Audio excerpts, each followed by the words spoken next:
रात के करीब 10 बज रहे थे। सड़कों पर सन्नाटा पसरा था।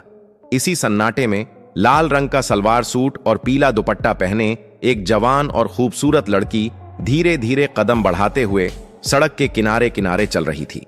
वह कोई आम लड़की नहीं थी, वह थी आईपीएस ऑफिसर पूजा शर्मा। पूजा इस समय अपनी मां की दवा लेने के लिए एक डॉक्टर के घर जा रही थी। उसकी चाल में आत्मविश्वास था, लेकिन चेहरे पर मां की तबीयत की चिंता साफ झलक रही थी। सड़क के मोड़ पर पहुंचते ही पूजा की नजर सड़क के किनारे बैठे कुछ पुलिस वालों पर पड़ी। वहां 3 से 4 हवलदार और थाने का इंस्पेक्टर मल्होत्रा बैठे हुए थे। उनके सामने शराब की बोतलें खुली पड़ी थीं और मोबाइल पर तेज आवाज में गाने बज रहे थे। वे सब ऊंची आवाज में ठहाके मार रहे थे, गंदी फप्तियां कस रहे थे और पूरी तरह नशे में चूर थे। जैसे ही इंस्पेक्टर मल्होत्रा की नजर पूजा पर पड़ी, उसकी आंखें चमक उठीं। उसने बगल में बैठे एक हवलदार को ठोकर मारते हुए कहा, ओए देखो तो, इतनी रात को कौन सी हसीन परी चली आ रही है, चलो थोड़ा मजा लेते हैं। यह सुनकर बाकी हवलदार भी कुटिल हंसी हंसने लगे। उन्हें जरा भी अंदाजा नहीं था कि सामने खड़ी यह लड़की कोई आम राहगीर नहीं, बल्कि उनके ही जिले की आईपीएस ऑफिसर है। पूजा ने जब यह सब देखा तो वह कुछ क्षण के लिए ठिठक गई। उसने गहरी सांस ली और सीधे कदम बढ़ाते हुए उनकी ओर बढ़ी। तुम लोग पुलिस होकर यह सब कर रहे हो? खुलेआम सड़क पर बैठकर शराब पी रहे हो, गंदे गाने बजा रहे हो।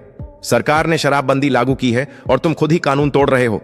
अगर तुम लोग ही ऐसी हरकतें करोगे तो जनता से क्या उम्मीद की जा सकती है?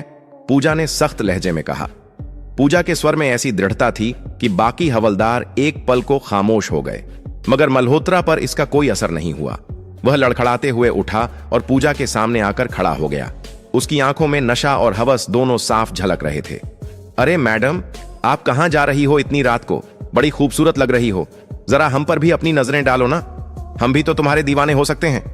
मल्होत्रा ने बेहुदा हंसी के साथ कहा और पूजा का हाथ पकड़ने की कोशिश की। पूजा का गुस्सा उबल पड़ा। उसने अपना हाथ झटकते हुए कहा, देखिए इंस्पेक्टर, मैं आपको इज्जत देती हूं इसलिए चुप हूं, लेकिन आप लोग बहुत बड़ी गलती कर रहे हैं। मैं इस पूरे मामले की रिपोर्ट दर्ज करवाऊंगी। यह सुनकर मल्होत्रा ठहाका मारकर हंसा। रिपोर्ट?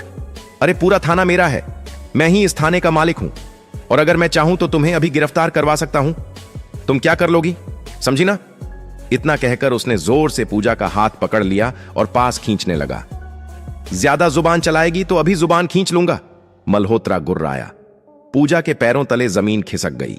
उसने सोचा भी नहीं था कि एक थाने का इंस्पेक्टर इतना गिर सकता है, मगर अगले ही पल उसने खुद को संभाला और दृढ़ स्वर में बोली, आप हद पार कर रहे हैं, सुधर जाइए वरना मैं आप सबको निलंबित करवा दूंगी। मुझे कमजोर मत समझिए, आप लोगों को पता नहीं कि मैं कौन हूं, इसलिए मुझे टक्कर मत दीजिए। मगर मल्होत्रा ने उसकी बातों पर जरा भी गौर नहीं किया। उल्टा उसने पूजा को और कसकर अपनी बाहों में खींच लिया। तुम हमें सस्पेंड करवा सकती हो, तुम अपने आप को समझ क्या रही हो? मल्होत्रा ने झर उगलते हुए कहा। बस, पूजा का धैर्य जवाब दे गया।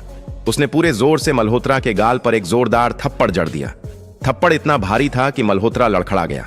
गुस्से में तिलमिलाते हुए उसने पास पड़ी शराब की बोतल उठाई और पूरी ताकत से पूजा के हाथ पर दे मारी। बोतल के टुकड़े पूजा के हाथ में धंस गए। खून बहने लगा। दर्द के मारे उसकी सांसें तेज हो गईं, मगर मल्होत्रा वहीं नहीं रुका। उसने पूजा को धक्का देकर पास खड़ी मोटरसाइकिल के किनारे पटक दिया। पूजा दर्द से कराह उठी। उसके दिमाग में सिर्फ एक बात घूम रही थी, अगर मैंने अभी कदम पीछे खींचे तो ये दरिंदे और आगे बढ़ेंगे। वह जमीन पर गिरते हुए भी संभली। आंखों में गुस्से और इरादों की आग लिए उसने अपने फोन की तरफ हाथ बढ़ाया, मगर तभी मल्होत्रा ने उसका फोन झटक कर फेंक दिया। अब माहौल और खतरनाक हो चुका था। बाकी हवलदार भी खड़े हो गए और घेराव करने लगे। पूजा समझ गई कि अब यह मामला सिर्फ बहस का नहीं, जान की बाजी का हो सकता है। रात की उस घटना के बाद पूजा शर्मा का पूरा शरीर दर्द से कराह रहा था। हाथ से खून अब भी रुक रुक कर बह रहा था, लेकिन उसके मन में गुस्सा और आक्रोश किसी भी दर्द से ज्यादा तेज था। वह बमुश्किल खुद को संभालते हुए तेजी से वहां से भागी और सीधा अपने घर पहुंची। दरवाजा बंद करते ही वह बिस्तर पर बैठ गई। उसके कानों में अब भी मल्होत्रा की गंदी बातें गूंज रही थीं। उसकी आंखों में गुस्से के साथ साथ बेबसी भी थी। हमारे जिले के थाने में ऐसी हरकतें हो रही हैं और कोई आवाज तक नहीं उठाता। ना जाने ये लोग कितनी लड़कियों को इस तरह परेशान करते होंगे। पब्लिक अगर शराब पी ले तो उसे पीट पीट कर लॉकअप में डाल दिया जाता है, लेकिन जब पुलिस वाले खुद नशे में सड़क पर दरिंदों की तरह घूम रहे हों तो उन्हें कौन रोकेगा? लेकिन नहीं, अब मैं चुप नहीं रहूंगी, इन लोगों को सबक सिखाकर रहूंगी। पूजा की आंखों में दृढ़ता झलक रही थी। उसने मन ही मन कसम खाई, इन्हें सस्पेंड करवा कर रहूंगी, हर उस लड़की को इंसाफ दिलाऊंगी जो इनकी दरिंदगी का शिकार हुई होगी। पूरी रात वह नींद की एक भी गोली नहीं ले सकी। सुबह होते ही उसने अपना एक प्लान बनाया। उसने अपने बचपन की सहेली रेशमा को फोन लगाया। रेशमा से उसकी गहरी दोस्ती थी और वह पूजा की बात मानने में कभी पीछे नहीं रहती थी। पूजा ने पूरी घटना और अपने प्लान के बारे में रेशमा को विस्तार से बताया। रेशमा ने बिना एक पल गंवाए उसकी मदद के लिए हां कर दी। अगली रात योजना के मुताबिक रेशमा को बिल्कुल साधारण लड़की की तरह तैयार किया गया। साधारण सलवार सूट पहनकर वह धीरे धीरे सड़क के उसी रास्ते पर चलने लगी जहां पिछली रात मल्होत्रा और उसके हवलदार शराब पी रहे थे। पूजा भी वहां मौजूद थी, लेकिन इस बार वह दूर एक पेड़ के पीछे छिपकर खड़ी थी। उसके हाथ में मोबाइल था जो रिकॉर्डिंग मोड में चल रहा था। जैसा अंदाजा था वैसा ही हुआ। सड़क किनारे वही दृश्य दोबारा था। इंस्पेक्टर मल्होत्रा और उसके हवलदार शराब की बोतलें खोले बैठे थे, गंदे गाने बजा रहे थे और बेहुदा हंसी उड़ा रहे थे। एक हवलदार ने रेशमा को देखा और मल्होत्रा से कहा, सर देखिए, आज फिर एक लड़की सड़क से जा रही है। मल्होत्रा ने आंखें तरेरी और मुस्कुराया। ओह, लगता है आज किस्मत हमारे साथ है। चलो, आज इसे नहीं छोड़ेंगे, मजा लेंगे। वे सब उठकर रेशमा के पास पहुंचे। रेशमा घबराई सी खड़ी हो गई।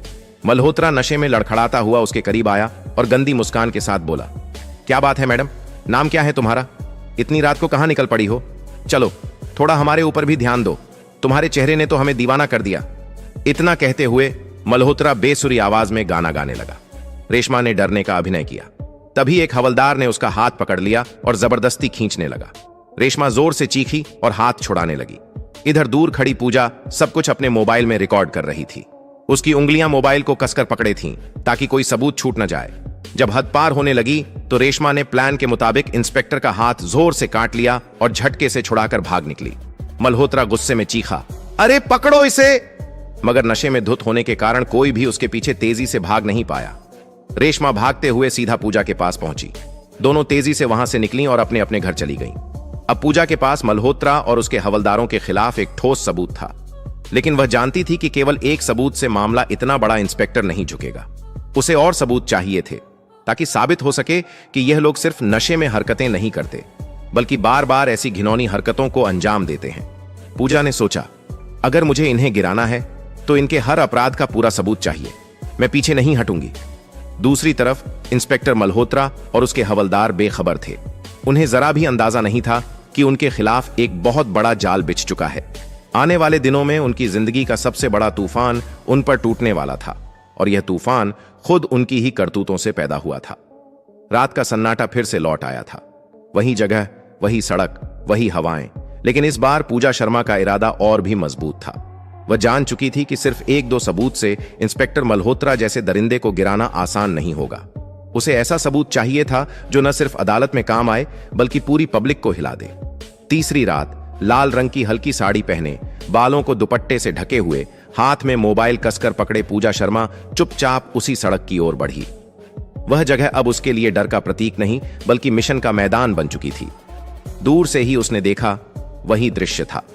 इंस्पेक्टर मल्होत्रा और उसके हवलदार सड़क किनारे बनी टूटी फूटी झोपड़ी के पास शराब की बोतलें खोले बैठे थे। मोबाइल पर गाने बज रहे थे और उनके बीच बेहुदा हंसी मजाक जारी था। पूजा ने गहरी सांस ली और झाड़ियों के पीछे छिपते हुए मोबाइल का कैमरा ऑन किया।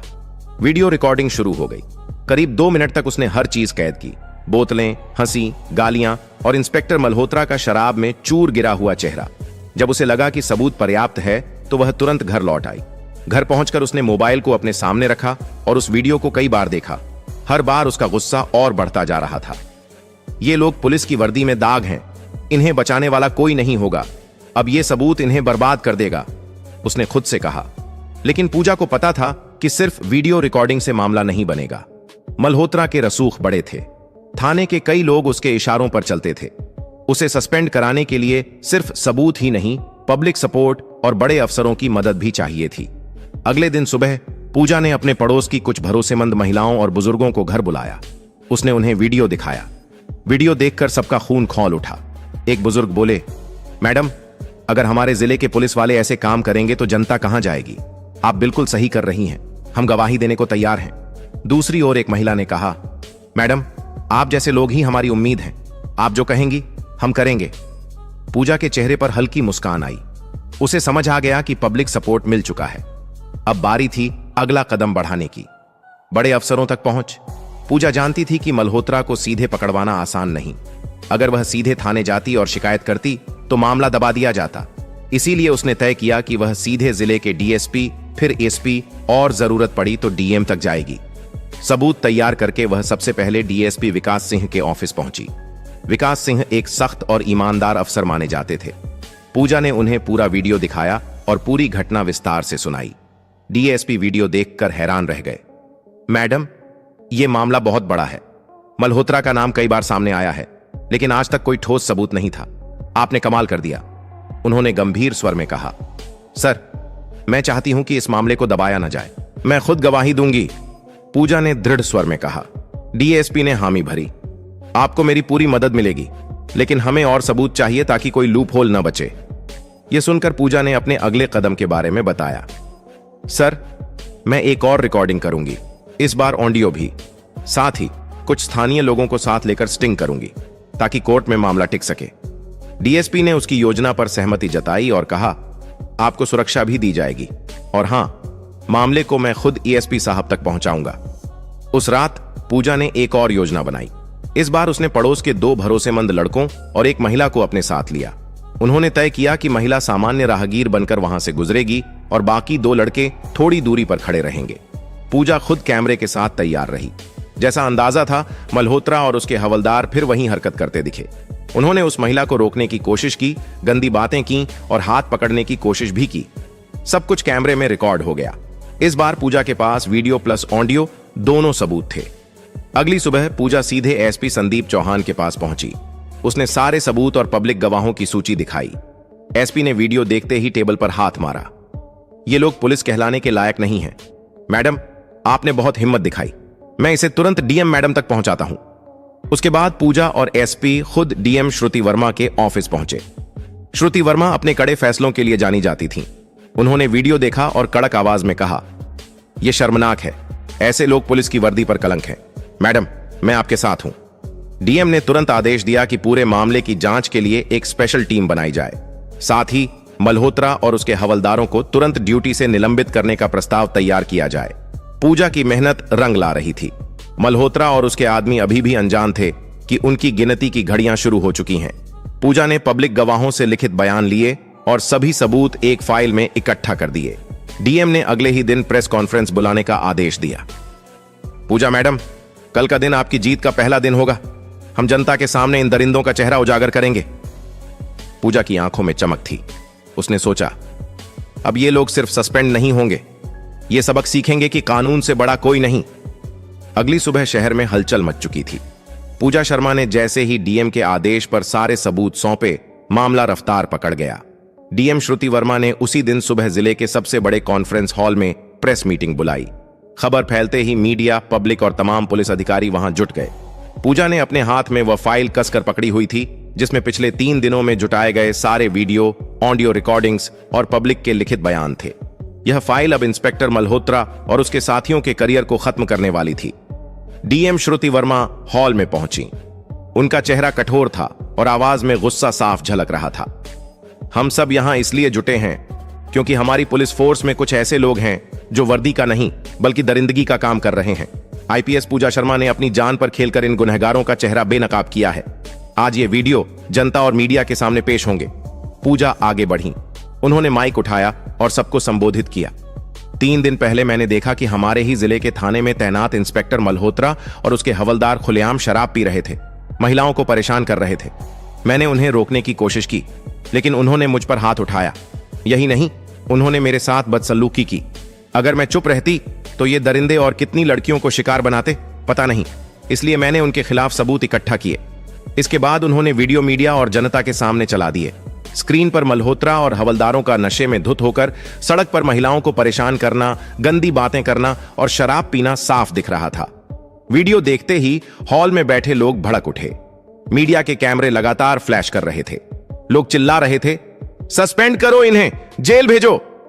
डीएम ने हाथ उठाकर सबको शांत किया और कहा, इन अपराधियों के खिलाफ कड़ी कार्रवाई होगी। कानून से बड़ा कोई नहीं, चाहे वह इंस्पेक्टर हो या हवलदार। इसी बीच मल्होत्रा और उसके हवलदारों को जैसे ही खबर मिली कि उनके खिलाफ सबूत के साथ डीएम और मीडिया के सामने खुलासा हो चुका है, थाने में हड़कंप मच गया। मल्होत्रा गुस्से और डर से बौखलाया हुआ चिल्लाया, ये सब उस पूजा शर्मा की साजिश है, लेकिन मैं देखता हूं मुझे कौन सस्पेंड करता है। तभी डीएसपी विकास सिंह और SP Sandeep Chauhan police force के साथ थाने पहुंचे।